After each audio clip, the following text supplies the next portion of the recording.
Hello, Internet. Paper Duck here. Given the world is quite literally falling apart, I thought it'd be fun to talk about one of my favorite distractions from this bitter reality we call existence anime. But then I remembered I'm a massive contrarian. Also, I don't watch anime. Because anime is for fucking nerds. So instead, I'll be rambling about the superior medium, manga. Specifically, I'm taking a look at a little series called Yoshka Space Program. You probably haven't heard of it, or maybe you have, I don't know your life. You might be tempted to call this a review, but this is really more of an overview with my opinions thrown in. Also, of course, this is gonna have spoilers, so anyone who wants to read it, and actually cares, come back later, okay? Okay. Yoshka is what the cool kids would call absolute garbage. But I still think it's worth checking out because it has what is hands down the best first chapter of any manga I've ever read. With an interesting starting premise, excellent background world building, a charming lead, funny jokes, and a genuinely touching flashback, all conveyed through just 11 pages, even now after I already know the absolute mess the series would devolve into, it's still hard for me not to get excited. It wastes no time establishing who she is, where she is, what she's about, what her reputation is, and what's her end goal. But let's back up a little bit and talk about Yoshka herself. Yoshka is a genius little girl who was orphaned at a young age and now spends her days wandering from town to town trying to sell her inventions so she can gather enough money to buy the rocket parts she needs so she can build the rocket and go to the moon. Fun premise, right? Too bad they sideline it before the first act's over. The whole thing starts with Yoshka walking through town banging a drum and trying to round up customers for her inventions. Speaking of her inventions, they're one of the only consistently good things throughout the series. They all have pretty unique designs, and it's always a treat to see her pull out a new one. And speaking of designs, I really like hers. She's adorable, but in a way you can still take seriously. I wonder how she'll evolve in upcoming chapters. No, no, no, this is objectively worse. Why would they do this? Look how they massacred my girl.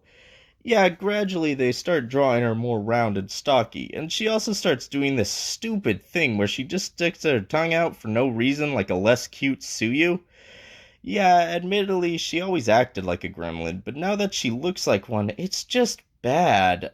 But that's in the future, we're still looking at the now. She's trying to sell her junk, and after some unsuccessful persuasion, and breaking what's probably a multitude of laws, the police get involved to arrest her, but she uses the rocket broom she was trying to sell to make her daring escape. Yeah, she made a rocket broom. Throughout the series, it's heavily implied she makes her inventions just out of whatever stuff she finds lying around, but when it's stuff this advanced, I just can't see it. She either bought the parts or stole them, and with some of these, they look like they'd be worth a fortune. Where'd she get the parts? Did she make them out of scrap metal? If so, how'd she bend them into such precise shapes? What is that thing powered by? I doubt she'd just find a gas tank just lying around, let alone one that would produce enough thrust to raise several hundred feet in the air. But whatever, it's fantasy, so suspension of disbelief. Also, I think this page really illustrates one of the core problems that runs through the series tone. It's really inconsistent about what does and doesn't hurt people, and it honestly seems like they just switch between realistic and cartoon logic a distracting amount. Get caught in a huge explosion and presumably fall from several hundred feet to the ground? Walk it off. Get rocket boosted and go careening off into a river, smashing into a boat? Barely a scratch. Have an out of control car crash and explode into the representative stand? Oh my god! Everyone's dead! This is a national tragedy! The mayor's in pieces! There are so many casualties! God has forsaken us! Also, I just want to quickly draw attention to this lizard thing named Oleg that serves as like her pack mule or whatever. He's following her around for the first chapter, just to disappear in the second, never to be seen or mentioned again. That's the first chapter, and aside from the flaws I just contrived to pad out this video and force in some jokes, it's really solid, and I genuinely think even if you don't touch the rest of this series, this first chapter is still really worth your time. Maybe just read the first chapter and imagine how the series would continue. I guarantee whatever you come up with would be way better than what actually happens. I say that, but in all honesty, despite not being as perfect as the first chapter, the next few chapters are still pretty good. She finds one of the rocket parts she needs in this old garage, but doesn't have the money to buy it, so she comes up with this plan to win it in a car race, and, well, I already revealed how that ends. It's really after the crash where the whole series starts really dropping in quality, with plot holes, inconsistencies, absolutely pointless scenes, all at a breakneck pace. I mean, for God's sakes, there's a scene where Yoshka is preparing to fight this giant worm in an airplane after making a bet with a military guy, and the guy's second in command comes over, tell her she's full of shit and her plan will never work, and then just fucks off. The whole interaction takes 2 pages. What was the point of that? Speaking of fighting the giant worm, credit where credit is due, the actual fight is still pretty great.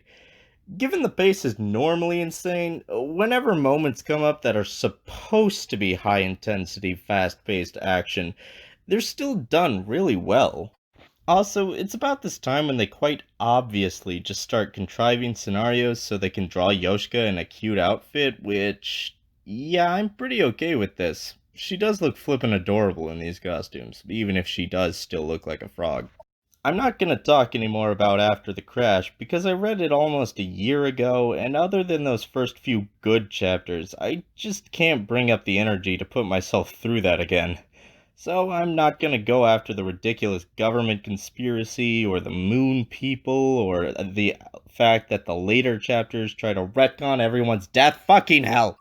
But I will mention the final sin this series commits. It ends on a fucking cliffhanger. God damn it!